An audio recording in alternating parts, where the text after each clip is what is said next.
Hello! Magandang araw mga kasari-sari. Kamusta po ang inyong negosyo?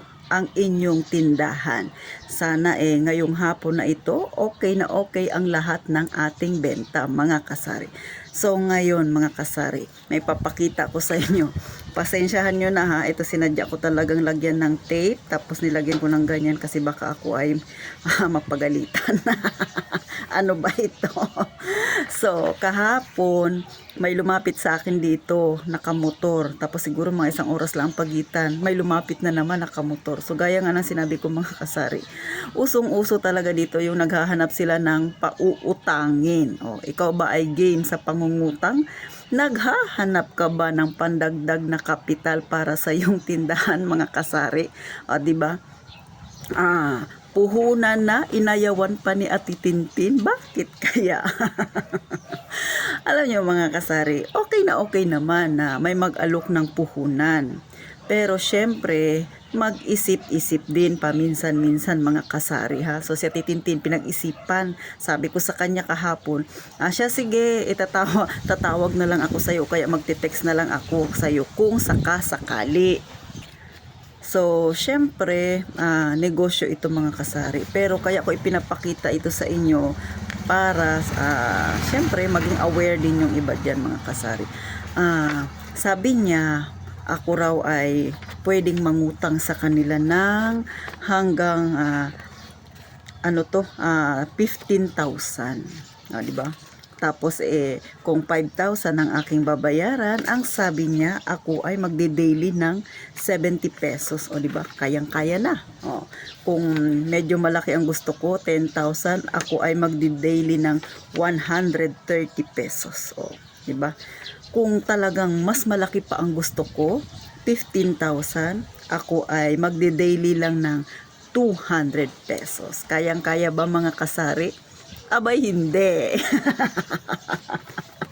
Sabihin nyo na naman si Titintin Kuripot talaga. Alam nyo mga kasari, eto sa 5,000, 70 pesos araw-araw ang aking babayaran.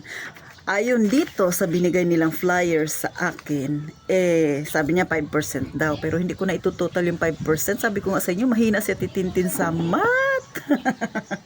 Dito tayo sa normal na computation. Sabi niya, 102 days kung babayaran ang 5,000 pesos. So, i-times natin. So, 102 times natin ng 70 pesos. O, diba? Bakit 70? Kasi sabi niya, Lunes hanggang Linggo. Araw-araw, walang pahinga, magbabayad ako ng 70 pesos, mga kasari. O, diba?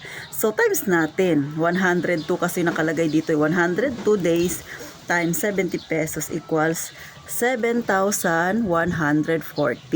Oh, sabi ko sa kanya, yung capital ba kung may bawas yan? Wala. Sabi niya, ma'am, buo mong makukuha. Sa 7,140, i-minus natin ang capital natin mga kasari. Magkano ba? So, 2,140 ang tubo niya sa loob ng mahigit nasa 3 buwan mga kasari. So 2,140. Kung mag-alkansya na lang ako ng tag 100 araw-araw. O di ba? O mag 70 na lang ako mag-alkansya. Hindi niya ako matutubuan ng 2,140 mga kasari. Di ba? Sa bagay, mainam ito kung ikaw talaga ay nangangailangan ng puhunan. Halimbawa, sabihin natin na maliit lang talagang yung tindahan at wala ka talaga mapagkukunan, pwede ito. Pero mga kasari, take note ha. Sabi ko nga sa mga nauna kong vlog, huwag magmamadali kapag ka nagtitindahan ka mga kasari kasi mas lalo kang mawawalan.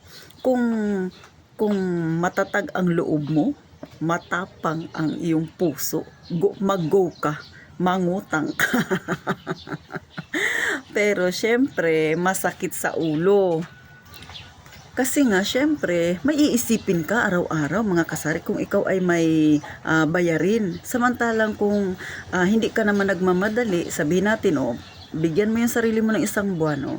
Mag-iipon ako ngayon, maghuhulog ako araw-araw 70 pesos. Sa loob ng isang buwan, 70 times natin ng 30 days na lang. May maiipon ka na ng 2,100. At least, wala ka pang iniisip. walang tutubo sa mga kasari. Pero hindi ko naman sinasabing masama ang mangutang. Ito sa akin ay sinasabi ko lang ito, sinishare ko lang sa inyo mga kasari yung na-experience ko kahapon. Bagamat na nagtanong lang ako ng kaunting bagay na syempre pwede ko nga ma-share sa inyo mga kasari ko. So sabi ko nga sa kanya, yun bang kapital na kukunin ko 5,000, may bawas na yun. Wala daw. Sabi ko ilang buwan kong babayaran? Sabi niya 102 days. O diba? Tapos ito nakalagay na sa ganito nila. Yan 70 pesos a day kung 5,000 yung kukunin ko. Kung 10,000 naman is 120. Pero nasa sayo yan mga kasari kung gusto mo talaga ng dagdag puhunan. Pero sabihin na natin na kailangan mo ang pera. Pero kung hindi ka naman nagmamadali at kaya mo pang magtiis, di ba? Isang buwan lang, mag-ipon ka lang.